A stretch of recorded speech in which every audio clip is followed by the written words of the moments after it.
Respecto de la fabricación, que es el apartado que sigue, como siempre, al de especificación, vamos a hacer un somero repaso por procesos que son muy especializados y precisamente en el acero no hay oportunidad de que los técnicos de la edificación participen en su diseño, salvo obras realmente muy específicas. De modo que dejamos la información bien organizada en los textos, igualmente figuran en los apuntes y diremos lo fundamental y es que el producto del alto horno en la producción que podríamos llamar originaria de, de acero empieza con la producción del arrabio en el alto horno, que es un, uh, un hierro muy carburado y que requiere afino, que es el proceso que viene a continuación para convertirlo en acero, para pasar posteriormente a los trenes de laminación. Bueno, pues aquí tenemos una sección de un alto horno. En esta pantalla tenemos información adicional sobre el proceso de fabricación del acero, en el que, como se ve, se juega con la aleación de carbono, eh, afinándolo desde distintos procedimientos. En todo caso, el punto de partida es el punto de partida es el arrabio como resultado de la acción del alto horno, o bien hoy en día la chatarra, dado que tantas decenas de años produciendo arrabio, traduciéndolo en vehículos, en artefactos, en una cosa y otra, ha dado lugar a mina de, una mina de hierro y acero que hoy se utiliza como punto de partida para la fabricación de acero. Ahí se ven grandes paquetes de chatarra prensada esperando a ser fundidas en un horno eléctrico, porque efectivamente cuando de chatarra se trata, el procedimiento que se utiliza para obtener acero de una determinada característica, porque obviamente acero es la chatarra y acero es lo que sale del alto horno, pero es un acero que ha sufrido modificaciones en la dosificación de algunos de los componentes que acompañan al hierro y al carbono al objeto de obtener, como digo, una determinada característica. Tal es el caso de las barras de acero corrugado soldable. Aquí está descrito el proceso del horno eléctrico, que fundamentalmente consiste en la aplicación de electrodos eh, de una gran potencia que producen una fusión brusca del acero de la chatarra, mm, procediéndose a la corrección de la dosificación a partir de muestras tomadas del propio horno y comprobando sus características más o menos desviadas de la consigna de fabricación. Después que se cuenta ya con el acero en palanquilla, pues lo que procede es pasarlo por un tren de laminación donde encontrará su forma definitiva. Esto es un tren de laminación con los distintos módulos que van dándole al acero original procedente de la acería la forma que se desea. En nuestro caso sería la forma de las corrugas, los distintos diámetros y a partir de los distintos tipos de acero en lo que a límite elástico y otras características se refiere. Bueno, aquí se ve un detalle de cómo funciona un tren de laminación, en este caso conformando un perfil laminado estructural, pues igualmente ocurriría con las corrugas que serían impresas a partir de un cilindro original. Aquí se ve también cómo a partir de una palanquilla cuadrada se pueden obtener distintas formas de perfiles estructurales, de tal forma que cada una de las filas que vemos aquí sería uno de los módulos del tren de laminación.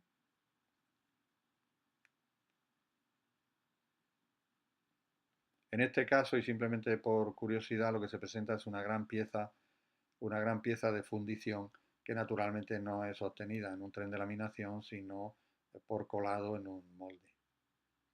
Aquí hay toda una panoplia de productos de acero, resultado de distintos tratamientos finales.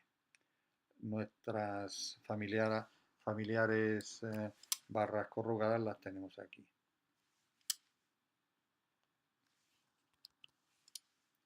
Vamos pues a los tipos de productos de acero soldable. Habrá alguna redundancia respecto a lo que ya hemos dicho, pero son inevitables, puesto que cuando hablamos de especificaciones nos referimos a tipos. Bien, pues las barras por una parte, los rollos por otra. Ya mencionamos la necesidad de desdoblamiento y los riesgos que podía implicar. Lo relevante en esta fase de la lección respecto de los distintos tipos de barras corrugadas es, es cómo identificarlas. Pues bien, en el caso de los aceros 400, tanto S como SD, el criterio de identificación son dos familias de corrugas paralelas. Y lo que diferencia al 400S del 500SD es el 400S del 400SD. Estamos hablando de esta relación. Lo que los diferencia es que en el caso del 400S la distancia entre corrugas es diferente. Es decir, que si esta distancia entre corrugas la llamamos de 2 y esta distancia entre corrugas la llamamos de 1 en el caso de la fotografía es mayor que de 2. Ya se ve cómo va sobrepasando a la otra familia. Y en el caso del 400SD también son dos familias de corrugas paralelas, y la diferencia está en que ahora las distancias entre corrugas son iguales, D y D. En las dos familias, cuando hablamos de familias nos referimos a la secuencia que hay a cada lado de lo que llamamos aleta longitudinal. Y en lo que se refiere a los aceros D500, tanto S como SD, lo característico es que además de la serie de corrugas paralelas, tienen una serie de corrugas en diagonal. Corrugas en diagonal. En el caso del 500S lo tienen por una sola cara, y en el caso del 500SD las tienen por las dos caras, como se puede ver aquí. Es decir, tienen corrugas paralelas y luego corrugas diagonales en las dos caras.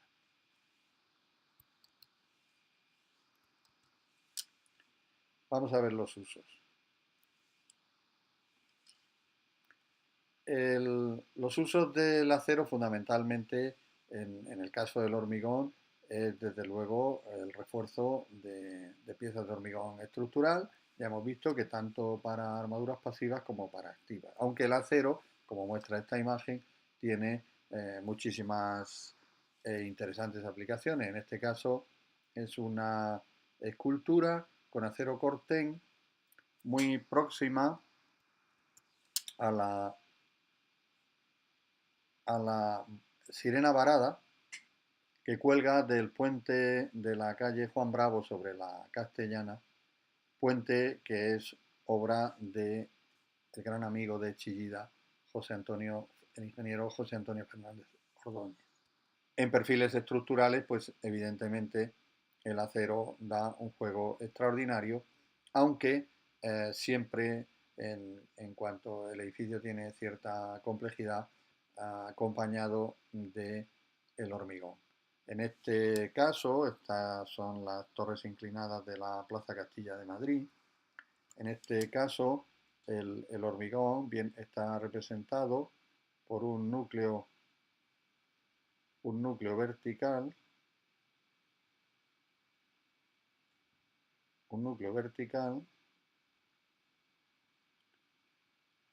que lleva luego asociada una estructura inclinada que da forma de metálica, que da metálica en los elementos verticales, obviamente, porque los elementos horizontales deben ser de hormigón.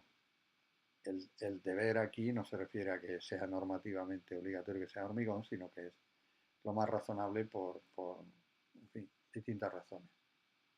Bien, y este sería el núcleo de hormigón, que naturalmente estaría armada con nuestras conocidas barras de acero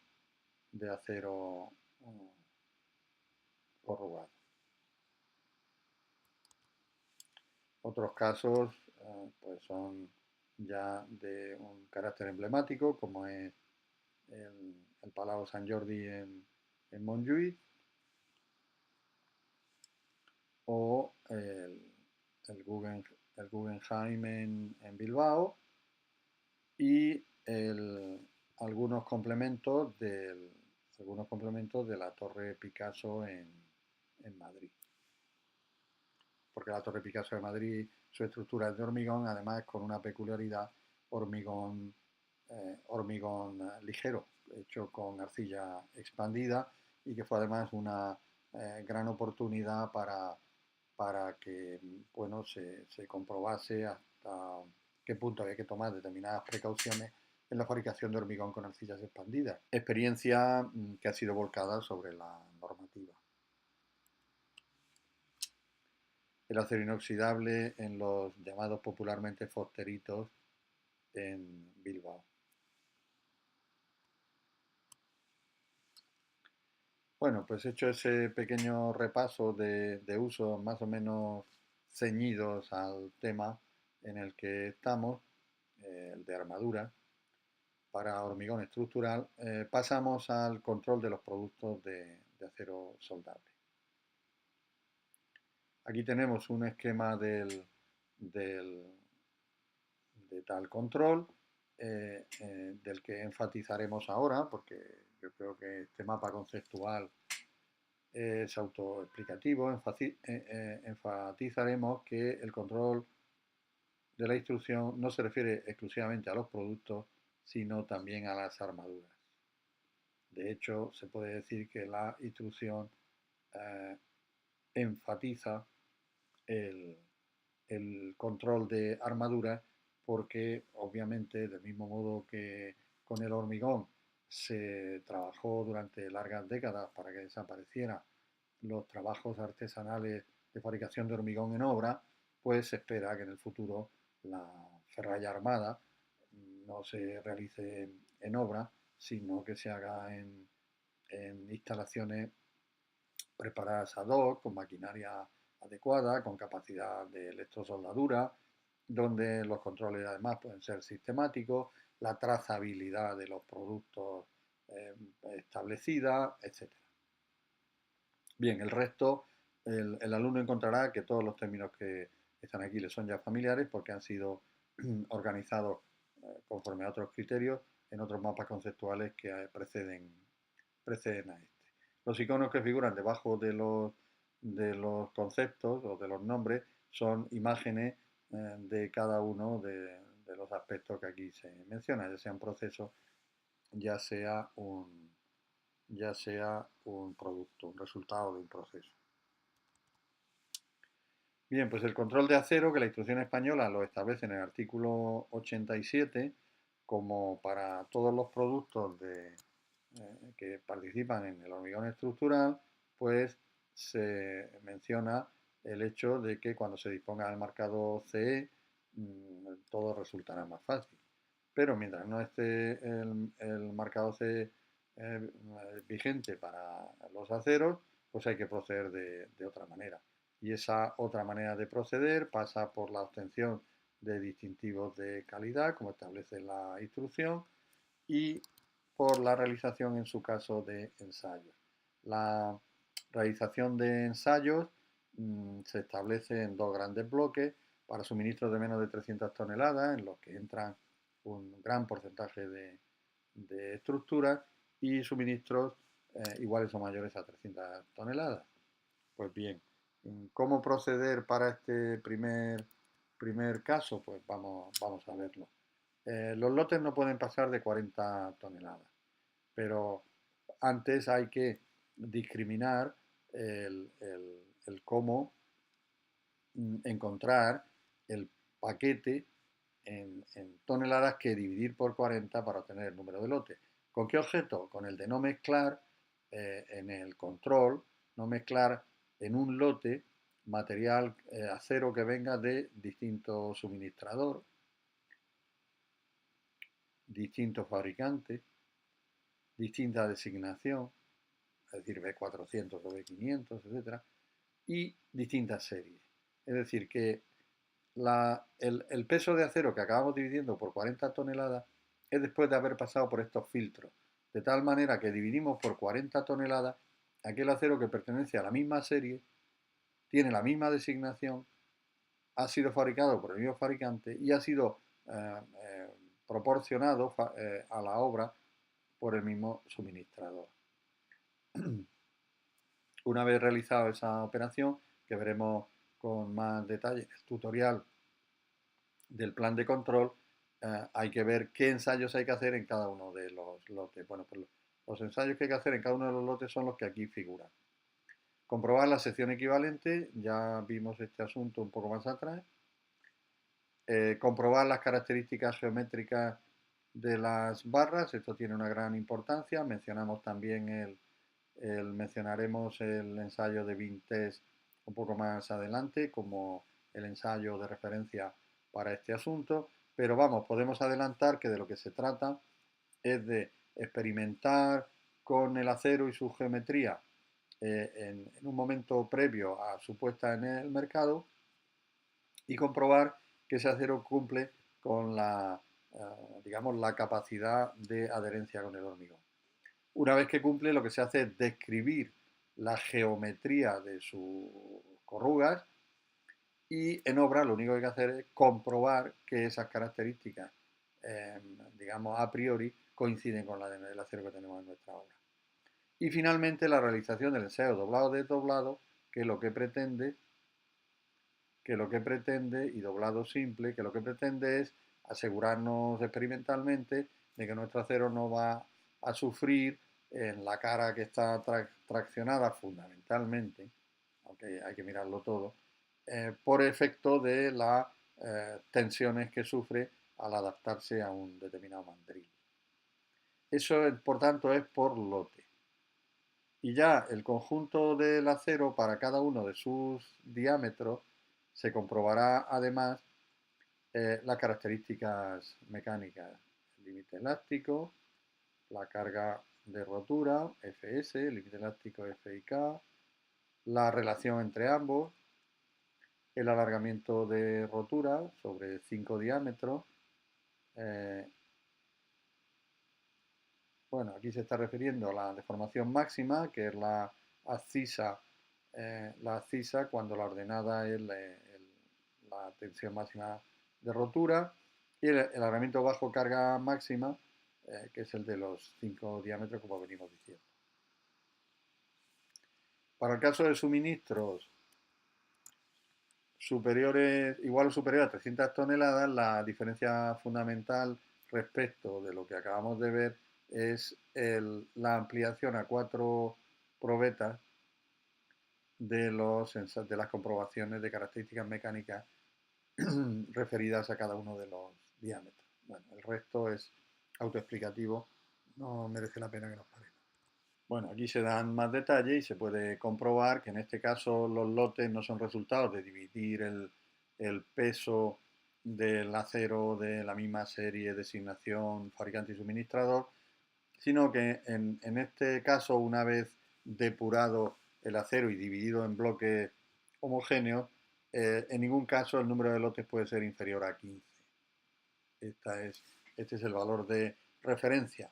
Obviamente, si tenemos 300 toneladas, pues, y suponiendo que todo el acero sea uniforme, el factor de división sería 20 toneladas. 300 partido por 20 serían los 15 lotes que aquí se piden.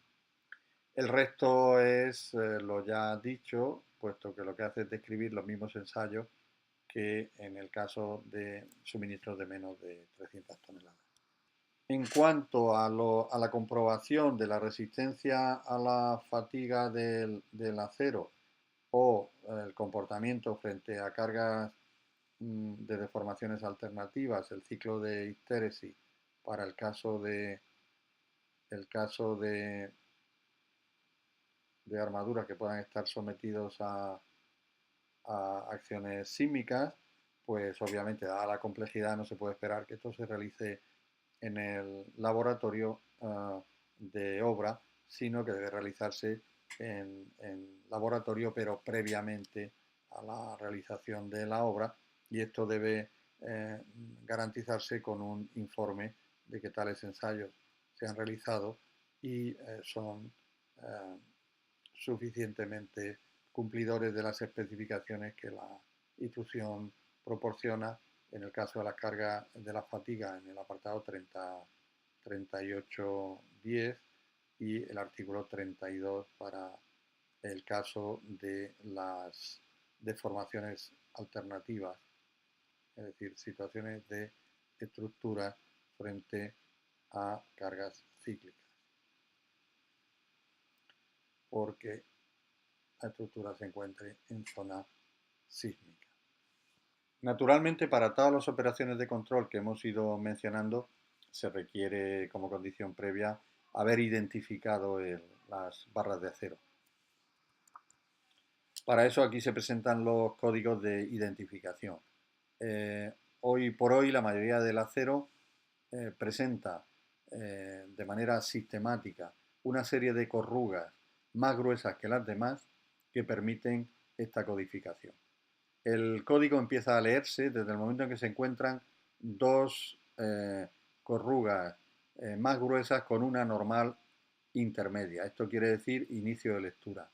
A continuación, hasta la siguiente corruga gruesa, se encuentran una serie de corrugas normales cuyo número indica el país de procedencia del acero. Y a continuación, una cuarta corruga gruesa que esto proporciona entre ella y la tercera corruga gruesa una serie de corrugas normales cuyo número indica quién es el fabricante. En el caso de aceros tipo 500 que incluyen corrugas diagonales, las corrugas diagonales también cuentan, como es el caso del 500 SD. Este es el ensayo de beam test que hemos mencionado con anterioridad y cuyo propósito es determinar si el acero de un fabricante con una determinada geometría de corruga es capaz, digamos, de comportarse como establece la propia instrucción desde el punto de vista de la adherencia del hormigón. Vamos a presentar en un breve esquema cómo funciona este ensayo, eh, digamos, de una forma quizá más clara que lo que se puede adivinar en la fotografía anterior, por cierto, cortesía del laboratorio de Intemac. El ensayo de Vintes consiste en colocar dos vigas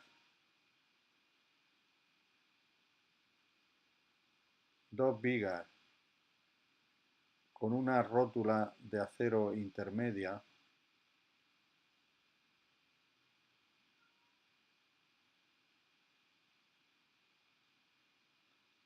que llevan incluida en la parte inferior unos tubos de plástico, unas vainas de plástico, que garantizan que la barra de acero que habrá en su interior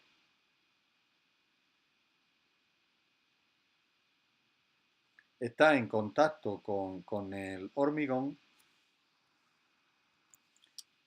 en una zona determinada con una longitud preestablecida en número de diámetros. Esta pieza, que estará debidamente apoyada, es cargada con dos rodillos que distribuyen por igual la carga única que reciben de la prensa. Como es sabido, esto es muy habitual en ensayos de laboratorio y tiene como propósito que en la zona limitada por los centros de los dos rodillos, la flexión es pura. Es decir, no hay esfuerzo cortante y por tanto no hay, digamos, fenómenos parásitos. En definitiva, al cargar la pieza se ajusta la rótula transmite las fuerzas de compresión y la barra las de tracción. Pero lo que queremos no es romper la pieza, lo que queremos saber es cómo se comporta la barra en las zonas en que está en contacto con el hormigón, porque en el resto las vainas de plástico hacen que la barra esté libre. ¿Cómo se sabe si el comportamiento es el adecuado? Pues con un captador que mide el deslizamiento de la barra respecto del hormigón. Están fijadas los valores que puede alcanzar ese desplazamiento para considerar que la barra ha deslizado. De manera que con este ensayo, una determinada barra con una determinada geometría de corruga pasa el ensayo. Y si lo pasa, lo que hacemos es fotografiar, dicho figuradamente, fotografiar su geometría para incluirla en un certificado cuya descripción debemos luego comparar con las barras que nosotros tengamos en nuestra obra. Y de ese modo se determina si nuestras barras, de haber sido sometidas al ensayo de Vintes, lo habrían superado con éxito.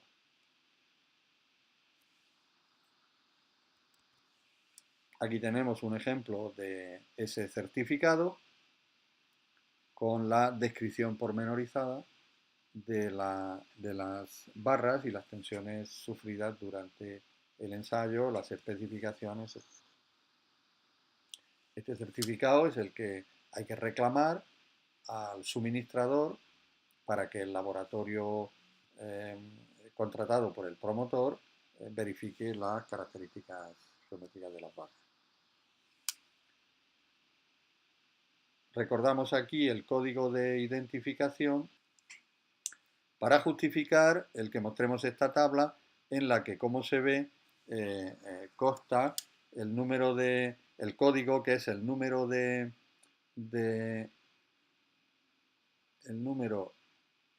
barras de engrosamiento normal entre barra de engrosamiento mayor, tal y como hemos visto en los esquemas anteriores. Este número, 1, 2, 3 y 4, que hemos escrito al azar, querría decir que el acero proviene de Eslovenia, Italia o Malta. En el caso de España, como se ve, el código es 7 y esto es lo habitual, aunque podemos encontrar perfectamente aceros de Bélgica, Holanda, Luxemburgo y Suiza, etcétera, etcétera. Y terminamos con algunos ejemplos de chapas de identificación que figuran en los haces